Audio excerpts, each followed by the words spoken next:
I grew up in a progressive paradise. The gap between the haves and the have-nots was practically non-existent. The literacy rate was almost 100%. Healthcare was universal and free. No one fought over race, religion, or class. Maternity leave was generous. Childcare was free. There were no limits on abortion. So where was this paradise? No, it wasn't Norway, Sweden, or Finland. It was the Soviet Union. Everything I just described was true, and yet life in the USSR, the Union of Soviet Socialist Republics, was a living hell. Yes, income inequality barely existed, but that was because everyone was equally poor. Appliances, consumer products, and fresh food were scarce. If you wanted a car, good luck.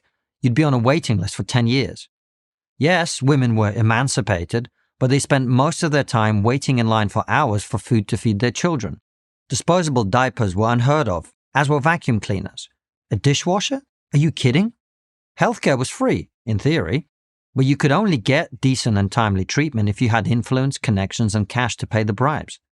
Everyone was educated, but there were strings attached. If you went to college, the government decided what your career would be and where you'd live. Racial and ethnic strife was limited, yes, but only because the government ruled by fear and terror, imprisoning millions of people, so-called enemies of the state, in a vast network of concentration camps known as gulags. These enemies included my great-grandparents, who met in one of these gulags. Every morning, guards would randomly select 3 prisoners and throw them into the icy waters of a nearby lake to drown in front of the whole camp. New York Times reporter Walter Duranty, a Stalin apologist, once wrote, "You can't make an omelette without breaking eggs."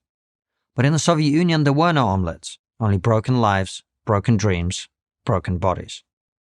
It may be hard to believe this now, but for most of its existence, the Soviet Union was the envy of many progressives, academics, and celebrities. America should be more like communist Russia, they said. More equal, more equitable, more emancipated. This view was born of sheer ignorance. The USSR had no virtues worth emulating.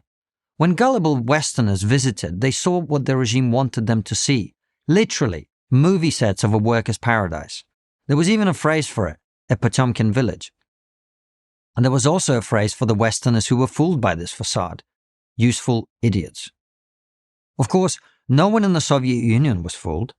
They weren't living the dream, they were living the nightmare. Having been raised in that workers' paradise, I am sensitive to any promises of utopia. When I hear progressives talking about eradicating inequality, smashing the patriarchy, and righting the wrongs of settler colonialism, all echoes from the Soviet era, my blood runs cold. These promises might sound idealistic, but they're anything but. It seems to be a sad fact of human nature that people who don't realize how good they have it are vulnerable to demagogues who promise to tear it all down and build a better tomorrow. That's exactly what Lenin promised, before imposing tyranny, poverty, and terror.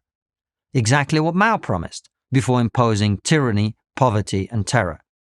Exactly what Castro promised, before imposing tyranny, poverty, and terror.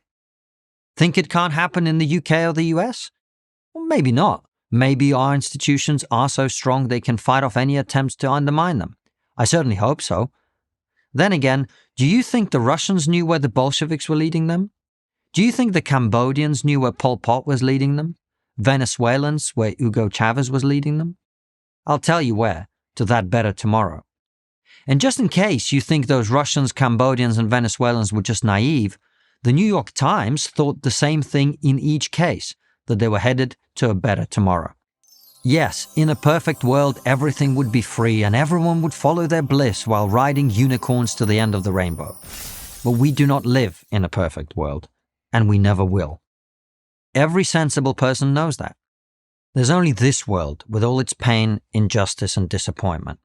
We must deal with reality as we find it, not as we wish it to be. The irony is that the world we fashioned in the West is close to near perfect when compared to the better tomorrow progressives keep promising us. That's a lesson I've learned from experience. It's a lesson learned by everyone who's lived in one of these paradises. And now, hopefully, you've learned it from me. I'm Konstantin Kisin, co-host of the Trigonometry podcast for Prager University. Thank you for watching this video. To keep PragerU videos free, please consider making a tax-deductible donation.